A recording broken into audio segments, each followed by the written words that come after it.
அன்பான மாணவ செல்வங்கள் அனைவருக்கும் வணக்கம். இன்று நாங்கள் தரம் 5 சுற்றாடல் பாடத்தினுள்ள எமது பண்டைய தகவல்கள் ஊடாக உங்களை சந்திப்பதில் பெரும் மகிழ்வடைகின்றேன். எமது பண்டைய தகவல்கள் பற்றி பார்ப்போம். எமது பண்டைய தகவல்கள் பண்டை காலத்தில் எமது முன்னோர்கள் கலைத்திறன் நுட்பங்களிலே, தொழில்நுட்பங்களிலே, பண்பாட்டு விழுமியங்களிலே மிகவும் விருத்தியடைந்த நிலையில் இருந்தமைக்கான சான்றுகள் பலவாகும். வரலாறு ஒரு நாட்டின் பண்டைய இருப்பு, பெருமை, வளம் உட்பட பல்வேறு சிறப்புகளை வெளிப்படுத்தும் ஆதாரமாய் உள்ளது. நாங்கள் பண்டைய தகவல்களை எமது எதிர்கால சந்ததியினருக்கு அவற்றை பேணி பாதுகாத்து கையளிக்க வேண்டும். அவ்வாறு கையளிக்க வேண்டியது ஒவ்வொருவரினதும் சமூகத்தினதும் பொறுப்பாகும். அடுத்தது, முற்காலத்தில் எமது நாட்டில் வரலாற்று காலத்தில் இயக்கர் நாகர் ஆகிய இரு இனத்தவர்கள் இருந்திருக்கின்றார்கள். இப்பொழுது நாங்கள் வரலாற்று முக்கியத்துவம் வாய்ந்த இடங்களை அவதானிப்போம். இதில் முதலாவது சிகிரியாவை பார்ப்போம். சிகிரியா மாத்தளை மாவட்டத்தில் தம்புள்ள நகரத்துக்கு அண்மையில் இருக்கின்றது. 1144 அடி உயரமான இந்த குன்றினில் வேலைப்பாடுகளுடன் கூடிய சித்திரங்கள் பல உள்ளன. எதிரிகளிடமிருந்து தன்னை பாதுகாத்து கொள்வதற்காக இந்த கோட்டையை காசியப்ப மன்னன் அமைத்தார். காசியப்ப மன்னன் அந்த ஓவியங்களில் மிகுந்த ஈடுபாடு கொண்டவன் என்பதனால அங்கே காணப்படுகின்ற குகைகளில் அந்த சுவர் ஓவியங்கள் வரையப்பட்டு காணப்படுகின்றன. அந்த ஓவியங்களில் பெண்கள் சிலர் கையில் மலர் கொத்தை ஏந்தியவாறும் மலர் தட்டை ஏந்தியவாறும் காணப்படுகின்றார்கள். இலங்கையின் கலை பாரம்பரியத்தின் சின்னமாக இந்த சிகிரியா குன்று விளங்குகின்றது. அடுத்தது நாங்கள் சிவனொளி பாதமலையை நோக்குவோம்.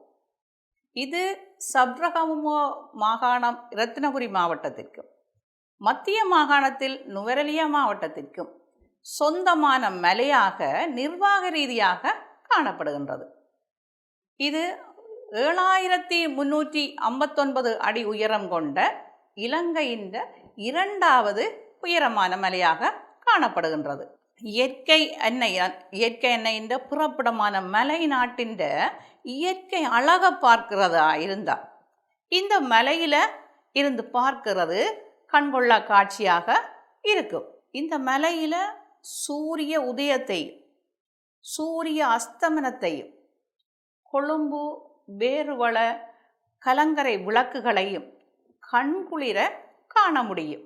அடுத்தது மிகவும் சிறப்பம்சம் என்னன்னு சொன்னால், இலங்கையில் வாழுகின்ற சகல மதத்தவராலும் சகல மத மக்களாலும் வழிபடப்படும் தலமாக இது அமைந்திருக்கின்றது.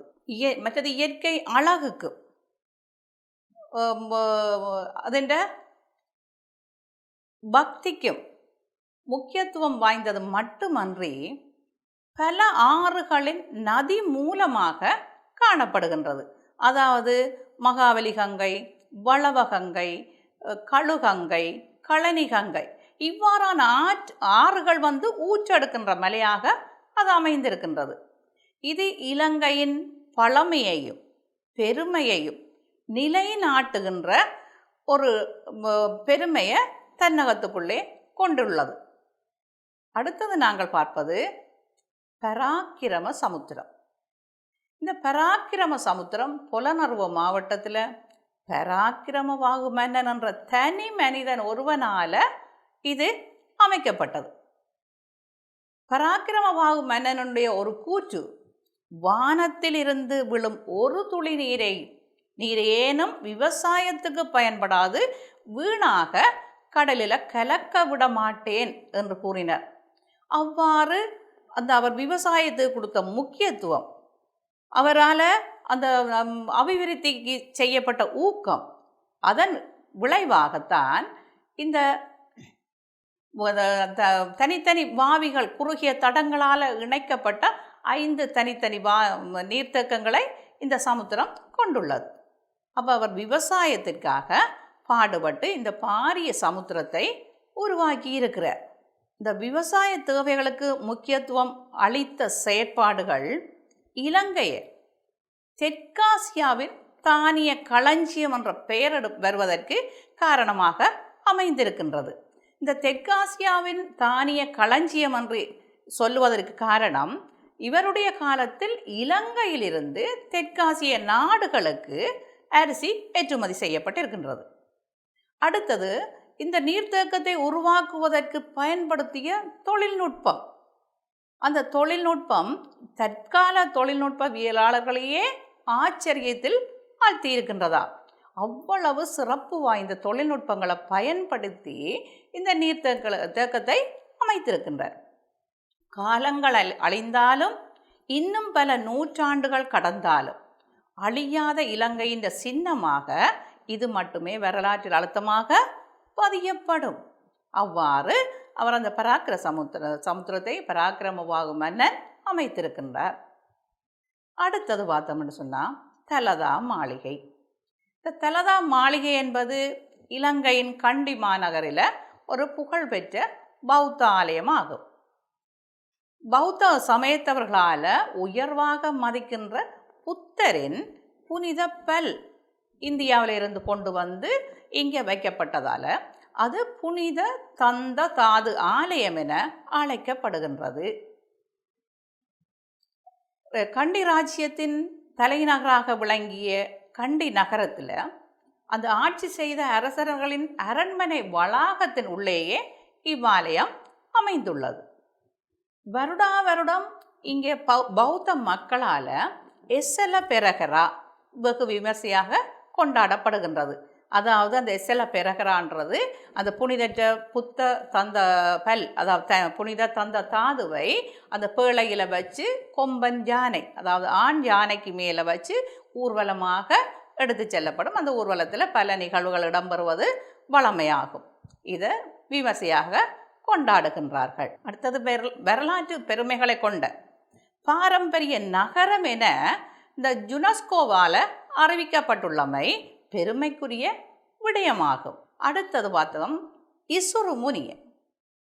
இசுருமுனிய இலங்கையின் பழங்கால தலைநகரான அனுராதபுரம் திசாவாவிக்கு அண்மையில் தேவ நம்பியதீசனால் இது கட்டப்பட்டதாகும். குளத்தில் இருந்து இங்கே அந்த குளம் ஒன்றிலிருந்து வெளிவருவது போல அமைந்துள்ள ஒரு பாறையில் யானைகள், குதிரைகள் ஆகியவற்றின் சிற்பங்கள் உள்ளன. அந்த சிற்பங்கள் இருக்கின்ற இந்த இடத்திலேயே தான் இந்த உலக புகழ் பெற்ற இசுருமுனிய காதலர் சிற்பம் அமைந்திருக்கின்றது. இது இந்துக்களால் சிவன் பார்வதி வடிவம் என போற்றப்படுகின்றது. பௌத்தர்கள் துட்டகை முனுவன் மகனும் காதலியும் என கூறுகிறார்கள். அடுத்தது பார்த்திங்கன்னா, மலை உச்சியில் ஒரே பாறையில் செதுக்கல் வேலைப்பாடுகளுடன் அமைக்கப்பட்டுள்ள ஒரு விகாரை அமைந்திருக்கிறது சிறப்பம்சமாகும். இசுருமுனியனுடைய இந்த காதலர் சிலை 6ஆம் நூற்றாண்டைச் சேர்ந்த வட இந்திய குப்தர் பாணியில் அமைந்துள்ளது. இப்போ நாங்கள் வரலாற்று முக்கியத்துவம் உள்ள இடங்களை அவதானித்தோம். இனி நாங்கள் என்ன செய்ய போகிறோம்னு சொன்னால், அந்த வரலாற்று முக்கியத்துவம் உள்ள இடங்களில் நாங்கள் செய்ய வேண்டியது என்ன, செய்யக்கூடாதவை எவையென்று பார்ப்போம். இப்போ அந்த வரலாற்று முக்கியத்துவம் உள்ள இடங்களில் நாங்கள் செய்ய வேண்டியவைன்னு சொன்னால், அந்த வரலாற்று முக்கியத்துவம் வாய்ந்த இடங்களை மாசுபடுத்தக்கூடாது, மாசுபடுத்துவதை தவிர்க்க வேண்டும். அதை சுற்றி பாதுகாப்பு வேலி அமைக்க வேண்டும். அறிவுறுத்தல் பலகைகள் பொருத்த வேண்டும். தேசிய ரீதியில் இவற்றின் முக்கியத்துவம் குறித்து வெவ்வேறு ஊடகங்கள் வழியே அறிவூட்டம் செய்ய வேண்டும். அரசினால் வழங்கப்படுகின்ற அறிவுறுத்தல்களையும் பாதுகாத்தலுக்காக தொல்பொருள் திணைக்களத்தினால் வழங்கப்படுகின்ற அறிவுறுத்தல்களையும் பின்பற்ற வேண்டும். அடுத்தது, வரலாற்று முக்கியத்துவம் வாய்ந்த இடங்களில் செய்யத்தகாதவை. அந்த வரலாற்று முக்கியத்துவம் வாய்ந்த இடங்களில் கோடு கீறுறது, கிறுக்கிறது, அதை அழிக்கிறது, அறிவுறுத்தல் பலகையில் உள்ளதை அனுசரிக்காமல் செய்வது, அங்கு காணப்படுகின்ற சிலைகள் மீது அமர்வது, பாதுகாப்பு கருமங்களுக்கு எதிராக செயல்படுவது. அடுத்தது இந்த பிளாஸ்டிக், பொலித்தீன், கண்ட கண்ட குப்பைகளை அந்த சூழலில் இடுகிறது. இவ்வாறான வேலைகளை நாங்கள் மறந்தும் செய்யக்கூடாது. அப்படி செய்வதனால எங்களுடைய அந்த இடம் புனிதம் கெட்டுவிடும். சரி, இப்போ நாங்கள் வரலாற்று முக்கியத்துவம் வாய்ந்த இடங்களில் பார்த்து என்ன செய்ய வேணும் செய்யக்கூடாதுன்னு சொல்லி பார்த்தனாங்க. இப்போ மேலும் பண்பாட்டு பெருமானம் உள்ள வரலாற்று முக்கியத்துவம் வாய்ந்த இடங்கள் சிலவற்றை மேலும் பார்ப்போம். முதலாவது பார்த்தோம்னு சொன்னால் ராவணன் வெட்டு. உங்களுக்கு தெரியும், இது திருகோணமலையில் காணப்படுகின்றது. ராவணன் தனது தாயாருக்கு சிவலிங்கத்தை வைத்து வழிபடுவதற்காக அந்த அங்கே இருக்கிற கோணேச்சர சிவலிங்கத்தை பெயர்க்க முற்பட்டதை வரலாறாக அதுக்குள்ளே பொதிந்து இருக்கின்றது. அது அங்கே காணலாம்.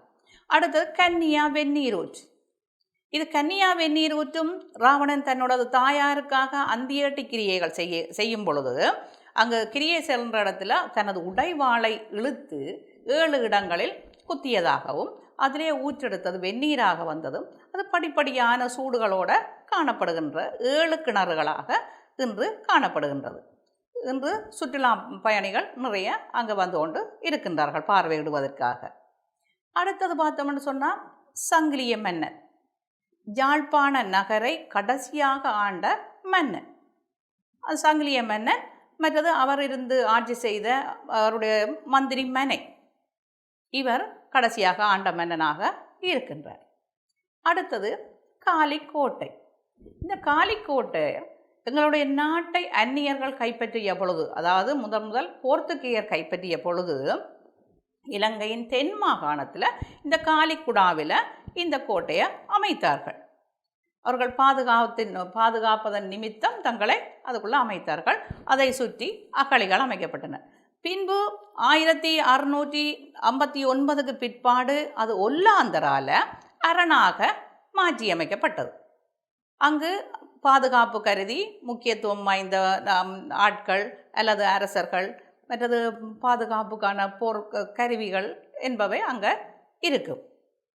அடுத்தது நாங்கள் பார்த்தோம்னு சொன்னால் எமது நாட்டின் சிவாலயங்கள், ஈழத்து சிவாலயங்கள், பஞ்ச ஈஸ்வரங்கள்னு சொல்லுவோம். இது இன்றைக்கு 3000 ஆண்டுகளுக்கு முன் இலங்கையின் எல்லா திசைகளிலேயும் இந்த ஆலயங்கள் இருக்கின்றன.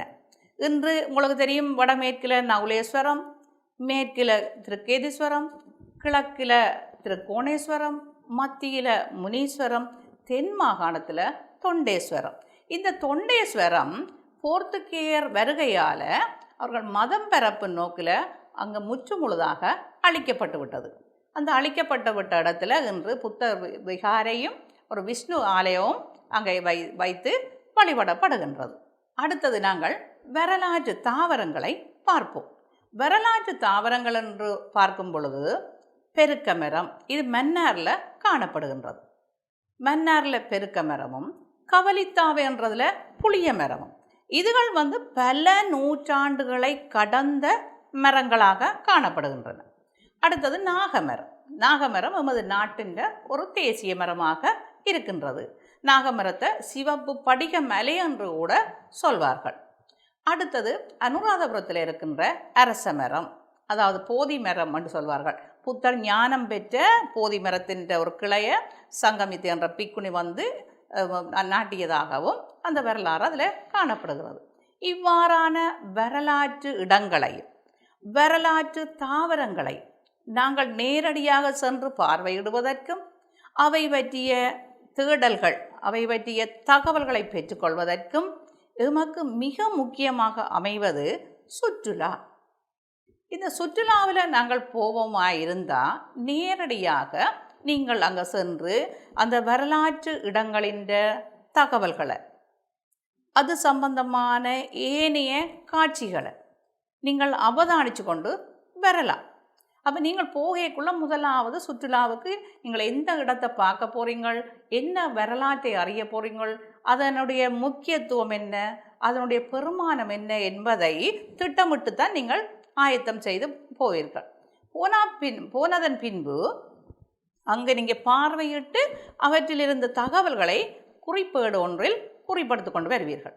வந்ததன் பிற்பாடு நீங்கள் பாடசாலையில் அவற்றை தொகுத்து அறிக்கைகளாகவோ அல்லது சித்திரங்களாகவோ அல்லது பாடல்களாகவோ நீங்கள் அவற்றை ஆவணப்படுத்தி கொடுக்கலாம். அவற்றை வைத்திருப்பதன் மூலம் நீங்கள் இந்த வரலாற்று முக்கியத்துவம் வாய்ந்த இடங்கள், தாவரங்களை அறிந்து கொள்ளலாம். அடுத்தது பண்டைய கலைப்படைப்புகள். பண்டைய கலைப்படைப்புகள் என்று பார்க்கும் பொழுது நடனக்கலை. இந்த நடனக்கலையில் பரதம், கரகம், ஒயிலாட்டம், மயிலாட்டம், கும்மி இவை இடம்பெறுகிறது. இவை வழிபாட்டு தலங்களிலேயே ஆரம்ப காலங்களில் நடைபெற்றிருக்கின்றன. அடுத்தது இசைக்கலை. அந்த இசைக்கலைகளை பார்த்தோம்னு சொன்னால் இசைக்கருவிகள், இங்கே பாருங்க, அந்த அங்கே இருக்கின்ற இசைக்கருவிகள் வீணை, வயலின், தம்புரா, யாழ் என்று பல்வேறு இசைக்கருவிகள் மூலம் அவர்கள் இசையை வளர்த்திருக்கிறார்கள். இவை இன்று மத்தியிலே இருக்கின்றன. அடுத்தது பார்த்தோம்னு சொன்னால் கட்டிடக்கலை. கட்டிடக்கலையும் இதுக்கும் அந்த வழிபாட்டு தலங்களிலேயே காணப்படுகின்றன. அங்கே சிற்பங்கள் நிறைந்த ஆலயங்கள் இருக்குது, விகாரைகள் இருக்குது, நீர்த்தேக்கங்கள், குளங்கள், சந்திரவட்டக்கல். சந்திரவட்டக்கலில் அனுராதபுர சந்திரவட்டக்கல், புலனருவ சந்திரவட்டக்கல் என்று சொல்லி காணப்படுகின்றன. இவைகள் சிற்பங்களோட கூடிய கட்டட வேலைகள் நிறைந்தவையாக காணப்படுகின்றன. அடுத்தது ஓவியக்கலை. ஓவியம் நான் சொன்னால் முதல் நாங்கள் சிகிரியாவில் ஓவியம் பார்த்து நாங்கள் அந்த ஓவிய கலையில் ஈடுபாடு கொண்டவர்களாக இருந்திருக்கின்றார்கள். இதுவும் அந்த வழிபாட்டு தலங்களிலேயே இந்த ஓவிய கலைகள் நிறைவாக வரையப்பட்டிருப்பதை அறிகின்றோம். அடுத்தது பார்த்தோம்னு சொன்னால் இந்த கலை படைப்புகளோடு சேர்ந்து நாட்டார் கதைகள். இந்த நாட்டார் கதைகள் வரலாற்றில் பொதுவாக தங்களுடைய அனுபவங்களை தான் கதை குறிப்புகளாக சொல்லிக்கொண்டு வந்திருக்கின்றார்கள். இது கிராமங்களில் தான் இருந்திருக்கின்றன. ஒரு தாத்தா, பாட்டி, ஒரு முதியவர் சிறியவர்களுக்கு இருந்து தங்களுடைய அனுபவங்களை கதைகளாக சொல்லிக்கொண்டு வருவார்கள். இந்த நாட்டார் கதைகளின் ஊடாகவும் எமது வரலாறுகள் கடத்தி செல்லப்படுவதை அவதானிக்கலாம். அடுத்தது நாங்கள் ஒரு புராண கர்ண பரம்பரை கதைகள் அப்படி பார்க்கக்குள்ள அதில் நான் ராவணனை பற்றி உங்களுக்கு சொல்ல போகிறேன். ராவணன் வரலாற்றில் ஒரு விதமாகவும் இலக்கியத்தில் ஒரு விதமாகவும் கூறப்பட்டுள்ளது. ஆனால் வரலாற்றில் ஒரு நல்ல குணமுள்ள சிறந்த சிவபக்தன். இலங்கையில் பல வருடங்களாக மாற்றாரும் மெச்சும் வகையில் அரசோச்சினான். அதாவது மாற்றாரும் மெச்சுமண்டா பகைவரும் புகழக்கூடிய வகையில் இவன் சிறந்த ஆட்சி செய்திருக்கின்றான். தனது மூதாதையர்களில் ஒருவரான மாலியவானை போல 10 நாடுகளுக்கு அரசனாக முடிசூட்டப்பட்டான். இதனால் இவனை தசக்கிரீவன் என்று அழைக்கப்பட்டான். ராமாயணத்தில் கூறுவது மாதிரி 10 தலைகள் இல்லை, அவை 10 கிரீடங்கள். இவன் கலைகளில் வல்லவன். இசைக்கலை, போர்த்திறமை, தவ வலிமை, யோக சித்திகள், வேத வித்தகன், சிறந்த மருத்துவன், கிரக நிலைகள் பற்றி நன்றாக கணிப்பவன், வீணை வித்தகன், சிவபக்தன், சாமகானம் இசைப்பதில் நிபுணத்துவம் வாய்ந்தவன். அவன் சாமகானம் இசைக்குள்ள தன்னை தொடை நரம்பே வீணையாக மாற்றி இசைத்தவன். அவ்வாறு இறைவனை குளிர்வித்தவன். இவனுக்கு ஒப்பாரும் மிக்காரும் இல்லாதவன். இவனுடைய ராவணன் என்ற பெயர் இதுகளெல்லாம் மாற்றார் அவனுக்கு வைத்து முடிசூட்டிய பெயராகத்தான் அது இருக்குது. ஆனால் உண்மையில் அவனுக்கு சிவதாசன். ராவணனுக்கு சிவதாசன், கும்பகர்ணனுக்கு பரமன், விபீஷணனுக்கு பசுபதி, சூர்பனகைக்கு உமையம்மை. அப்போ இவ்வாறு இவர்கள் சிவபக்தியில் சிறந்து விளங்கியவர்கள். மற்றது ராவணன் ஆட்சி காலம் ஒரு பொற்காலம், பொன்கொழிக்கும் ஆட்சி என்று கூறப்படுகின்றது. அவ்வாறு சிறந்த ஆட்சி செய்த மன்னன். அடுத்தது நாங்கள் வரலாற்று உபகரணங்களை பார்ப்போம். இந்த கலைப்படைப்புக்குள்ள வரலாற்று உபகரணங்கள், அதுக்குள்ள முற்காலத்தில் உட்கொண்ட உணவு வகை 300 வகையான கஞ்சி வகைகளை உணவாக கொண்டிருக்கின்றார்கள். இது மகாவம்சத்தில் காண கிடைக்கின்றது. அதே நேரம் பிரதான உணவாக சோறு, கறி, மரக்கறிகள், தானியங்கள், இறைச்சி, மீன், முட்டை என்பவற்றை எமது முன்னோர்கள் உணவாக பயன்படுத்தி இருக்கிறார்கள். அது இன்று எங்களிடத்திலே இருப்பதை அவதானிக்கலாம். அதை விட நீங்கள் சமையல் அறைக்கு பயன்படுத்திய உபகரணங்களை பார்த்தீங்கன்னு சொன்னால், பாத்திரங்களை பார்த்தீங்கன்னு சொன்னால், அந்த ஈயம் பூசப்பட்ட செப்பு பித்தளை மண் பாத்திரங்களை பயன்படுத்தி இருக்கணும். அந்த செப்பு பித்தளை பாத்திரங்கள் பயன்படுத்தினதுன்ற நோக்கம் என்னென்னு சொன்னால், எங்களுக்கு நோய் கிருமிகள் வராது, நோய் எதிர்ப்பு சக்தியை உடலில் உருவாக்கும். இன்று இவை அருகி செல்கின்றன.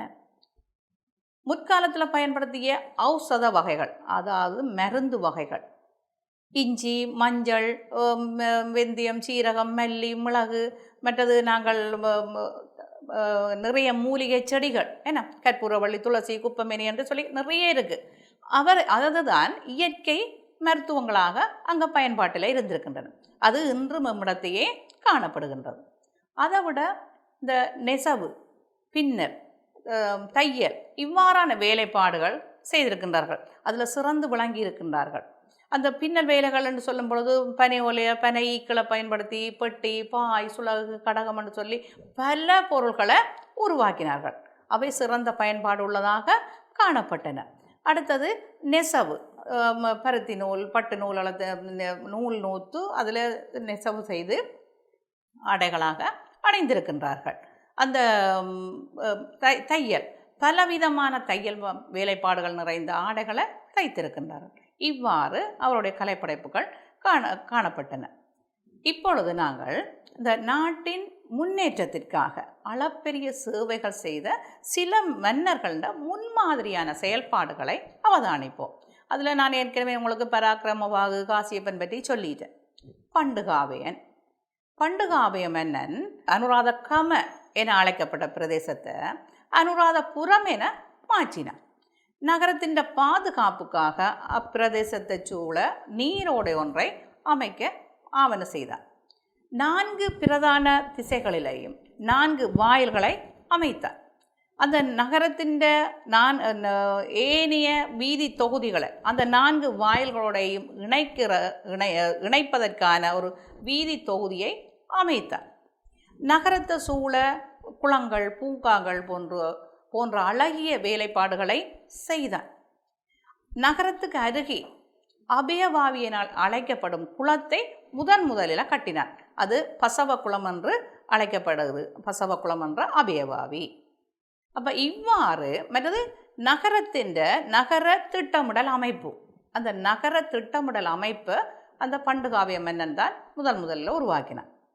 அடுத்தது நாங்கள் பார்க்கின்றது தேவநம்பியதீசன். தேவநம்பியதீசனும் அனுராதபுரத்தை தலைநகராக கொண்டு ஆட்சி செய்த மன்னனாவார். இவருடைய காலத்தில் தான் இலங்கையில் பௌத்த சமயம் கொண்டு வரப்பட்டது. இலங்கையில் பௌத்த சமயத்தை ஏற்ற முதலாவது மன்னனாக தேவநம்பியதீசன் இருக்கின்றார். புனித வெள்ளரச மரம் அனுராதபுரத்தில் கொண்டு வந்து நாட்டப்பட்டது இவருடைய காலத்தில் தான். அதை விட இவர் முதலில் அமைத்த விகார தூபராமன்.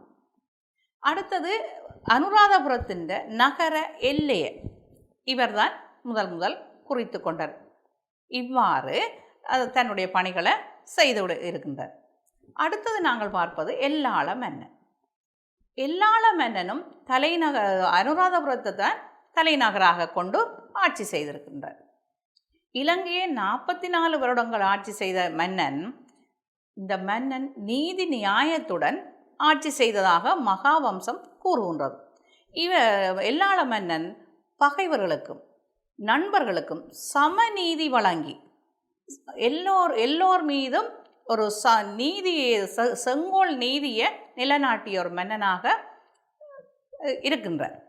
நீதிநெறி தவறாத இந்த மன்னனுடைய ஆட்சியை சோழ மன்னனுடன், மணிநீதி கண்ட சோழ மன்னனுடன் இணைத்து மகாவம்சம் விவரிக்கின்றது. எல்லாளனிடமிருந்து ஆட்சியை கைப்பற்றிய மன்னனாக தொட்டகைமுனு வருகின்றார். இவர் இலங்கை முழுவதையும் ஒரே குடையின் கீழ் ஆட்சி செய்த மன்னனாக இருக்கின்றார்.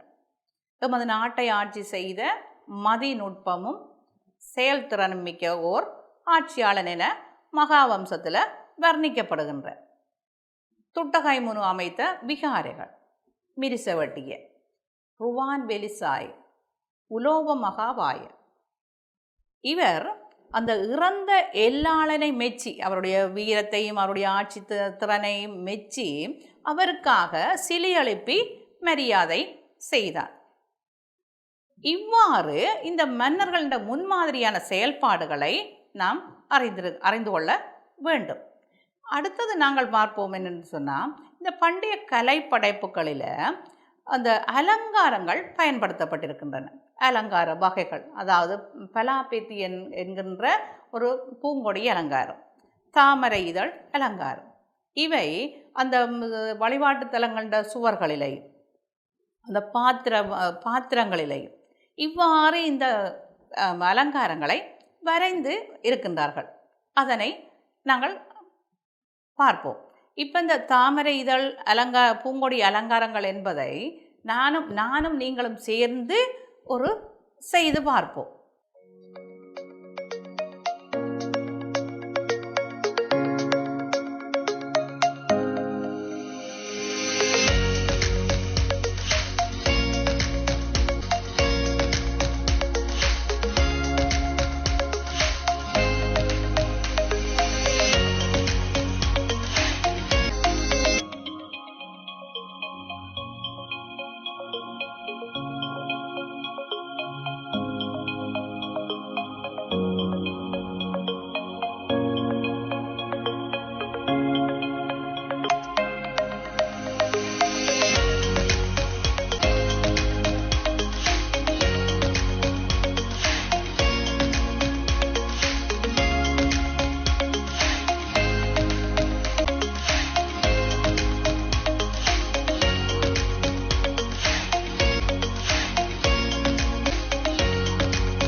சரி, இப்போ நீங்கள் அது என்ன மாதிரி செய்கிறேன்னு பார்த்துட்டீங்க தானே.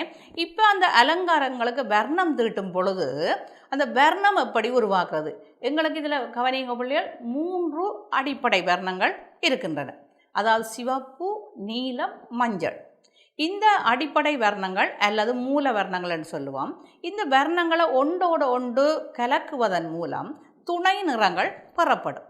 அந்த துணை நிறங்கள் என்று சொல்லும் பொழுது கவனிங்க பிள்ளைகள், அந்த சிவப்பையும் நீலத்தையும் கலக்கும் பொழுது ஊதா நிறம் உருவாகும். நீலத்தையும் மஞ்சளையும் கலக்கும் பொழுது பச்சை உருவாகும். மஞ்சளையும் சிவப்பையும் கலக்கும் பொழுது செம்மஞ்சள் உருவாகும். இந்த சிவப்பு, நீலம், மஞ்சள் இந்த 3ஐயும் நீங்கள் கலக்கும் பொழுது கருப்பு உருவாகும். இது அந்த நிறங்களை சம அளவில் கலக்கக்குள்ளதான் நான் சொன்ன இந்த துணை நிறங்கள் உருவாகின்றன. இந்த 3 நிறங்களிலேயும் நீங்கள் ஒன்றோடு ஒன்று கலக்கக்குள்ள ஒன்று கூட ஒன்றை குறைய விட்டு கலந்தீங்கன்னு சொன்னால் மேலும் பல துணை நிறங்கள் உருவாகும். சரி பிள்ளைகள், இப்போ நிறங்களை பற்றியும் பார்த்துட்டீங்க. இனி அடுத்தது நாங்கள் கிராமிய விளையாட்டுக்கள். கிராமிய விளையாட்டுகளில் பல வகை இருக்கின்றது. அது உங்களுக்கு தெரியும். பல்லாங்குழி, எட்டுக்கோடு, கிளிக்கோடுன்னு சொல்லி பல வகை இருக்குது. நாங்கள் இன்று பார்ப்பது சடுகுடு. இந்த சடுகுடு என்ற விளையாட்டிலேயே, அந்த விளையாடுற முறையிலேயே ஒரு வரலாறு பொதிந்திருக்கின்றது. இது தமிழர் பண்பாட்டுடன் இரண்டரை கலந்த ஒரு விளையாட்டாகும். அந்த மனித குலம் என்று தோன்றியதோ அன்றைக்கே இந்த கிராமிய விளையாட்டுகளும் தோன்றிவிட்டன. இது அந்த பாடலோடு சேர்ந்த விளையாட்டுகளாக இருக்கிறதால இந்த கிராமிய விளையாட்டுகள் ஒவ்வொன்றும் சிறுவர்களுக்கு மிகவும் பொருத்தமாக இருக்கின்றது. இந்த கிராமிய விளையாட்டுகள் இன்று அருகி கொண்டு போவதை காணக்கூடியதாக இருக்கின்றது. இதை பாதுகாக்க வேண்டியது ஒவ்வொருவருடைய பொறுப்பாக இருக்கின்றது. எமது நாட்டில் இந்த சடுகுடு என்ற விளையாட்டு கபடி என்ற பெயரில் இப்போ விளையாடப்படுகின்றது. அடுத்தது, எமது நாட்டின் மீது பற்று கொண்டவர்களாக, அன்பு கொண்டவர்களாக எமது நாட்டை பாதுகாக்க வேணும். என்ன இப்போ நாங்கள் அந்த நாட்டை பற்றிய ஒரு பாட்டை உண்டு நான் விளங்கப்படுத்துகிறேன், நீங்கள் கவனிங்க. சொந்த நாடு. நாங்கள் இப்போ இந்த பாடலையும் ஒரு இசையோட ஆடி பாடி மகிழுவோம். எந்த நாட்டில் இருந்தாலும் எங்கிருந்து வாழ்ந்தாலும் எங்களுக்கு தாய் நாடு சொந்த நாடுதான், எங்கள் சொந்த நாடுதான். எந்த நாட்டில் இருந்தாலும் எங்கிருந்து வாழ்ந்தாலும் எங்களுக்கு தாய் நாடு சொந்த நாடுதான், எங்கள் சொந்த நாடுதான். அந்தரத்து வானிலொளி அம்புலியில் தங்கினாலும் அப்பொழுதும் தாய் நாடு சொந்த நாடுதான், எங்கள் சொந்த நாடுதான். கண்டங்களை தாவி தாவி கடந்து வாழ்ந்துட்டாலும் கொண்டதிரு தாய் நாடு சொந்த நாடுதான், எங்கள் சொந்த நாடுதான். எந்த நாட்டில் இருந்தாலும் எங்கிருந்து வாழ்ந்தாலும் எங்களுக்கு தாய் நாடு சொந்த நாடுதான், எங்கள் சொந்த நாடுதான், எங்கள் சொந்த நாடுதான், எங்கள் சொந்த நாடுதான். அடுத்தது பிள்ளைகள் பாருங்க, எங்களுடைய நாட்டில் முன்னோர்கள் வறுமையிலும் கல்வி கற்கிறதுல அறிவை வளர்க்கிறதுலையும் நல்ல பழக்க வழக்கம் பழகிறதுலையும் தேர்ச்சியை அடைந்தவர்களாக இருந்திருக்கின்றார்கள். அங்கே நல்ல பழக்க வழக்கங்களை பின்பற்றி இருக்கின்றார்கள். சரி பிள்ளைகள், இப்போ நாங்கள் இந்த பாட்டு ஒரு இசையோட பாடி ஆடி பார்ப்போம். கதிரவன் வரும் முன்னெழுந்திடுங்கள், காலை கடனை முடித்திடுங்கள், அன்னைக்கு விரைவாய் சென்றிடுங்கள், பணிவுடன் நன்றே நடந்திடுங்கள், மாலையில் நன்கு விளையாடிடுங்கள், மகிழ்வுடன் வீடு சென்றிடுங்கள், பாடங்களை அன்றே படித்திடுங்கள், பின்னர் என்பதை மறந்திடுங்கள், இரவில் நேரத்துடன் உறங்கிடுங்கள், இனிய பொழுதாய் அமைத்திடுங்கள், நற்பழக்கங்களை கடைபிடித்திடுங்கள், நலமாயென்றும் வாழ்ந்திடுங்கள், நலமாயென்றும் வாழ்ந்திடுங்கள். சரி பிள்ளைகள், இப்போ எல்லாரும் முடிவாக பார்த்து மகிழ்ந்திருப்பீங்களன்னு நினைக்கின்றேன். இப்போ எல்லாரும் உங்களுக்கு விளங்கிட்டுதா? நீங்கள் சந்தோஷமாக இருக்கின்றீர்களா? சரி, இவ்வளவு நேரம் நாங்கள் வரலாற்று முக்கியத்துவம் வாய்ந்த இடங்கள், வரலாற்று முக்கியத்துவம் வாய்ந்த தாவரங்கள், இந்த கலை படைப்புகள், மற்றது நாட்டார் கதைகள், புராண கர்ண பரம்பரை கதைகள், மற்றது முன்மாதிரியாக செயல்பட்ட மன்னர்கள், இவை பற்றி நாங்கள் இதுவரை படித்திருக்கின்றோம். ஒரு இனத்தின் மொழியின் நாட்டு மக்களின் கலை பண்பாடு, சமூகம், வாழ்வியல், மரபியல் உள்ளிட்ட இயக்கங்களின் கால இயங்கியல்கள், அந்த பதிவுகள் தான் வரலாறு என்று கூறப்படுகின்றது. இவற்றை பேணி பாதுகாத்து எதிர்கால சந்ததியினருக்கு நாங்கள் கையளிக்கும் போதுதான் அந்த எதிர்காலம் நம்பிக்கை நிறைந்த ஒரு ஆரோக்கியமான சமூகங்களாக வாழ முடியும். சரி பிள்ளைகள், இன்று நீங்கள் நல்ல வடிவாக விளங்கி கொண்டிருப்பீர்கள் என்று நினைக்கின்றேன். இத்துடன் உங்களிடமிருந்து விடை பெறுகின்றேன். நன்றி, வணக்கம்.